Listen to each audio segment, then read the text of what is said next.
Président, dès 2016, vous avez eu la lucidité d'engager une politique inédite de sécurisation de nos lycées. Cela faisait suite aux attentats du Bataclan, au niveau élevé de la menace terroriste, mais aussi aux violences qui montaient dans notre société. Depuis, et au cours de ces 7 dernières années, la menace du terrorisme islamiste ne s'est jamais essoufflée et au contraire, notre pays a subi de nombreuses attaques. Depuis 2016, malgré les cris d'orfraie, avec mon prédécesseur, Philippe Meunier, ce sont près de 110 millions d'euros qui ont été investis pour protéger nos 305 lycées publics et nos 265 lycées privés. Que n'avions-nous pas entendu de la part de certains, embrumés par la culture de l'excuse et enfermés dans une tradition du laxisme et de l'angélisme. Notre objectif est pourtant simple, protéger nos lycéens, nos enseignants et nos agents qui travaillent dans les lycées. Un lycée, c'est un sanctuaire de la liberté d'enseigner pour permettre à notre jeunesse d'apprendre, s'épanouir dans les valeurs de la République et préparer son avenir. Les trafics, les violences, le harcèlement, la radicalisation, des enseignants obligés de s'autocensurer n'ont pas la place dans l'école de la République.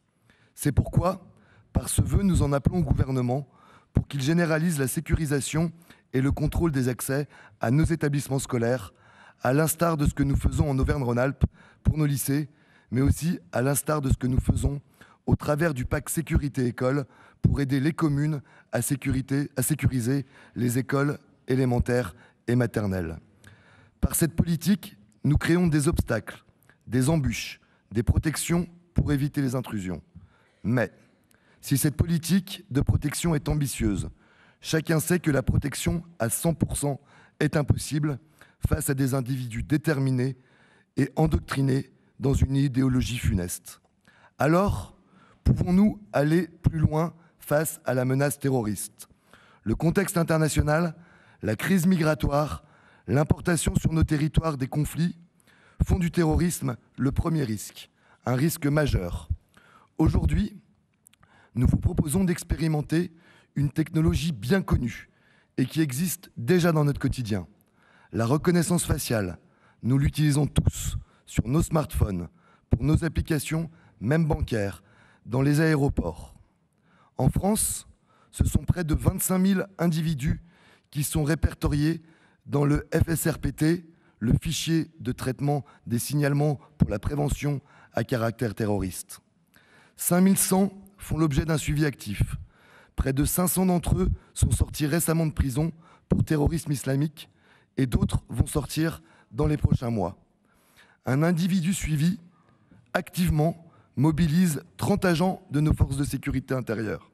Il représente un danger et une menace. Alors, pourquoi ne pas expérimenter la reconnaissance faciale, exclusivement pour détecter les individus suivis pour radicalisation terroriste lorsqu'ils se trouvent à proximité de nos établissements scolaires? Expérimenter la reconnaissance faciale, c'est essayer, c'est analyser, c'est créer un cadre pour mettre en œuvre de nouveaux moyens technologiques pour protéger nos enfants.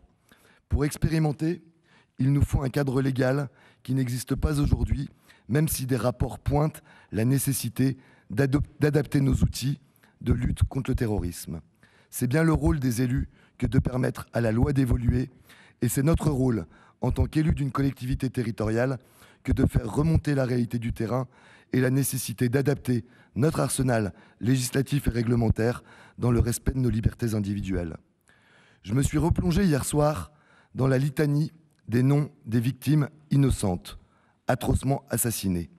Qu'ils soient policiers, prêtres, enfants, jeunes, chefs d'entreprise ou enseignants. Chaque fois, ce sont des individus fichés, identifiés par nos services de renseignement qui ont agi et qui ont tué. Alors, puisque nous savons tout cela, c'est notre responsabilité collective qui est en jeu face à la menace du terrorisme islamiste.